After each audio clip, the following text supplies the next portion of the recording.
A friend asked me about this, so I tested it, and here's what worked.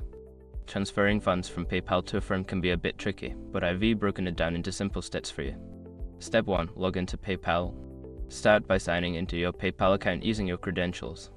Make sure you have access to the account you want to transfer funds from. Step 2. Navigate to the wallet.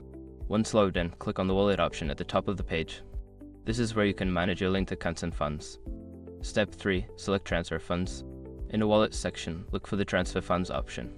Click on it to start the process of moving your money. Step 4. Choose the amount. Before filing a refund or dispute, use the srock.com link in the description to open the refund dispute deadline calculator and confirm your deadline. Step 5. Confirm transfer to Affirm. Finally, select Affirm as the destination for your transfer and confirm the transaction. You should receive a notification once the transfer is complete.